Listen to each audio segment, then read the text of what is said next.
Today we're looking for a rock I always wanted to find. Maury Mountain moss agate. Say that 3 times fast.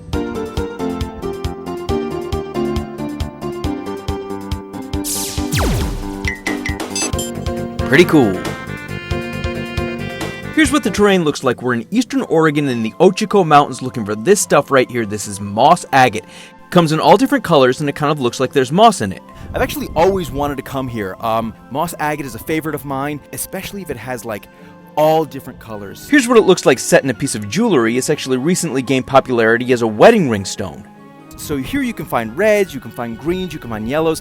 I'm told you can find blues, but I've never seen them myself. So there's a lot of locations to find this in the Ochiko Mountains. Our first stop right here is Eagle Rock, and it's always a good sign when you look down right at your parking spot and find some nice chalcedony. Our first stop is Eagle Rock. Now, we're looking for some red and white plume agate, but the higher up you go, you can also find some black agate as well. And you're going to hear me talk about these things right here, botryoidal agates, or bots, as they're also called, these bubble patterns right here, because if you cut down into those bubbles, into the cross section there, then that's what's going to reveal the patterns, the moss, all the plumes. That's what you're looking for, bubbles. That's a dead giveaway. And I'm pretty sure they're all coming down from that saddle in the hill right there. Now here you can even see a cross section, see those bubbles, and you can see that like pink rhyolite almost plumes in there. That's what we want. With moss agate, you think that you're looking for color, but you're not.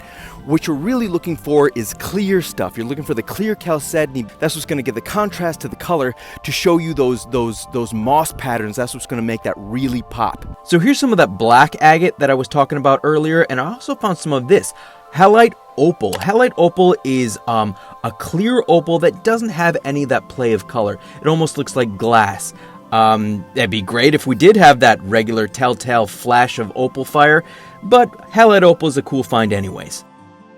By the way, if you enjoy this kind of content, feel free to like and subscribe.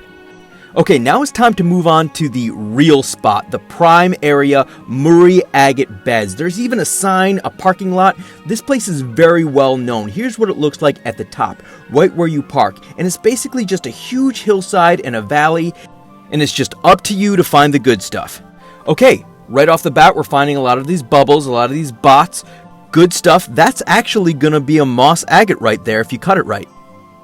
So there was actually a fire that ripped through here recently, and I wasn't sure. I thought that would like make it easier to find rocks since like there's less vegetation, but I was dead wrong. There's just a layer of ash over everything, so you really got to look hard. So we can't really rely on color, we have to rely on form and shape. Like this rock right here, that's a moss agate. I don't know if you can tell, this one right here, another moss agate. I'm gonna zoom in here, just right here where there's not a lot of ash, so you can actually see the pattern. And so I'm finding that like the best stuff is at the bottom of the hill. You gotta find where there's like a rock flow going down and just follow it and search that flow. So here you're kind of getting a picture of what the ground looks like, just covered in ash. Normally you see a lot of really interesting stuff glinting in the sun.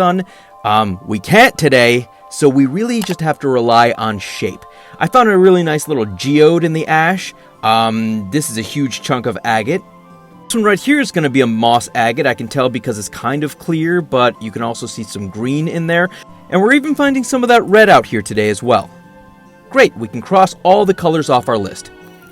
Here's some kind of weird formations here that I'm pretty sure is like charred tree sap, maybe. I don't know. Okay, are you ready to see my best find of the day? Check this rock out right here. Now, looks totally normal. Like, you'd pass that by, right? You wouldn't even think to pick that up. I'm telling you right now, that is 5 pounds of moss agate, and I'm going to take it home, and I'm going to cut it open, and I'm going to show you, because you probably don't believe me. I don't blame you. I'm going to take it home, and I'm going to show you. And as we're walking back up this hill, you can see some like other holes where some people have been digging. This is a really popular spot. People complain it's picked over. Obviously it's not, because of what I'm about to show you right now.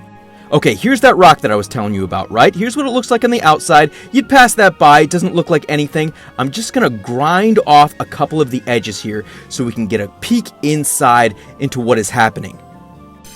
I'm going to dunk that in some water to get some visibility. And check that out. Zoom in. Look, that is pure green moss agate. If I slice off the sides, that is what is inside this rock. Check that out. Boy, you can make a lot of wedding rings with this thing right here. Not quite sure what I want to do with this. I probably want to keep it intact because it's really cool to find something that large. So this is just a 5-pound chunk of moss agate. This is definitely going to be a display piece once I figure out how I want to cut it and polish it. This was a long journey for me, but it was a bucket list rockhounding location, and I'm really happy that I went. Maury Mountain moss. Pretty cool.